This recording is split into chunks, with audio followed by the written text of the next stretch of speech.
Стресс является одним из основных виновников проблем со здоровьем человека. Его неизменно называют одним из приобретенных факторов развития сердечно-сосудистых заболеваний. Как же нам быть и как выбраться из стресса с минимальными потерями? В этом ролике я научу вас некоторым простым упражнениям и установкам, которые помогут вам справиться с этим. Доброго времени суток! Вы на канале КПД, с вами Дмитрий Паршуков. Если вы попали сюда случайно, то поставьте видео на паузу и подпишитесь на этот канал. Здесь я делюсь простыми, но эффективными технологиями, которые в разы способны увеличить ваш коэффициент полезного действия.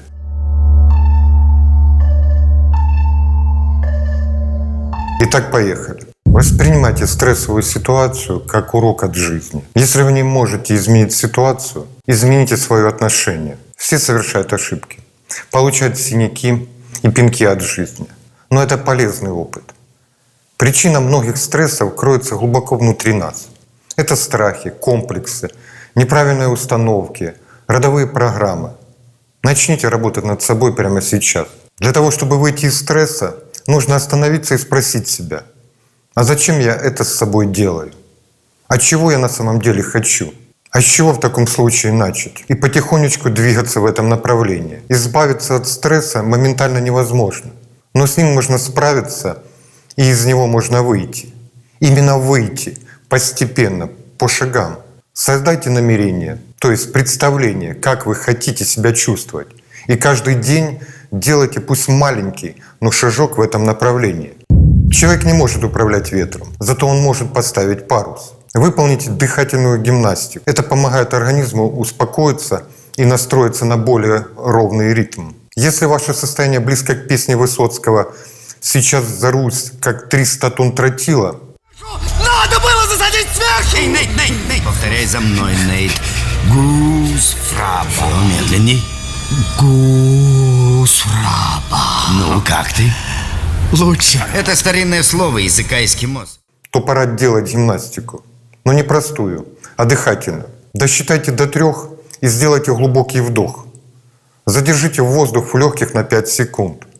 И плавный выдох. Еще один способ.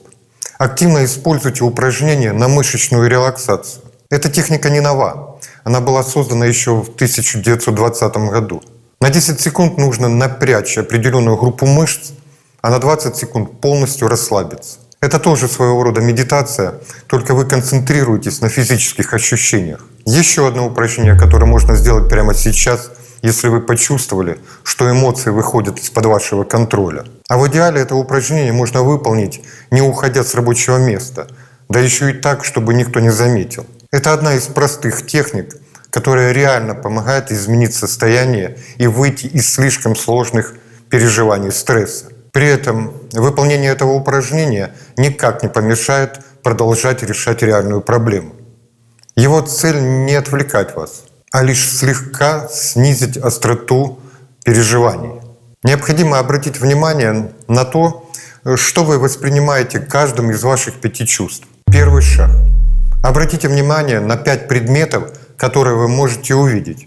Например, вы видите свой ноутбук, небо в окне, обои, чашку кофе, зарядку для ноутбука. Второй шаг. Перечислите 4 вещи, которые вы ощущаете. Например, прохлада от кондиционера, слегка уставшие ноги, глоток чая, воздух, которым вы дышите. Третий шаг. Заметьте 3 звука, которые вы можете услышать. Например, это шум вентилятора ноутбука, дети, гуляющие за окном, звук, когда вы перемешиваете чай ложечкой. 4 шаг. Сосредоточьтесь на 2 запахах, которые вы можете почувствовать. Например, это запах бумаги, аромат собственных духов, если поднести запястье к носу. 5 шаг. Обратите внимание на 1 вкус. Например, вы ощущаете вкус чая, который недавно отхлебнули из чашки. На то, чтобы выполнить это упражнение, нужно всего пару минут.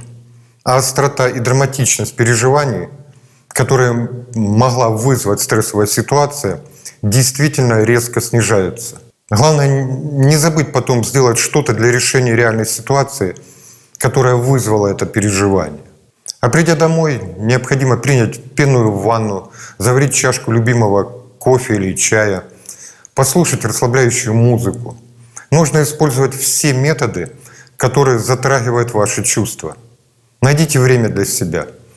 Ведь стрессовая ситуация – это намек, что пора взять паузу и подумать о потребностях организма. Гневные люди делятся на два типа – эксплозивный и имплозивный. Эксплозивный – это, к примеру, человек, который орет на кассира, отказавшегося взять у него купоны. А имплозивный – это кассир, который день за днем сидит себе тихо, а после возьмет и начнет стрелять. Хотя более эффективным будет не борьба со стрессом, а его профилактика. Профилактика стресса заключается прежде всего в формировании и соблюдении режима дня, правильного и своевременного распределения рабочих задач, эмоционально приятном отдыхе и регулярной физической нагрузке. Бассейн, физкультура, упражнения на растяжку, например, йога. Дыхательная гимнастика в любом виде доступна абсолютно всем.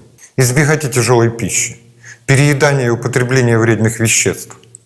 Тебе нельзя употреблять возбуждающие гнев вещества. Кофеин, никотин, алкоголь, крэк, кукнар, ханку-шманку, травку, всякую дурь и прочее ширево-пырево. Мед, курага, изюм, грецкий орех, проверенные временем, как, впрочем, и многие другие природные адаптогены.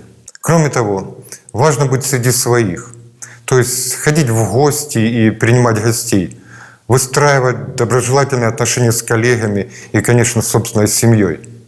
Никто не обязан выбираться из сложной ситуации самостоятельно.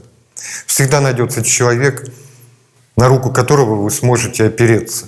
Замечательно, когда у вас есть любимое увлечение, хобби, с которым можно отдохнуть душой. Избегайте зависти, гордыни, самоуничижения. Награждайте себя чем-нибудь приятным каждый раз, когда у вас получается задуманное. Учитесь на собственных ошибках и гордитесь собственными достижениями. Развивайтесь в чем-то новом. При обучении мозг выстраивает новые нейронные связи, сбивающие привычные алгоритмы воспроизведения стресса.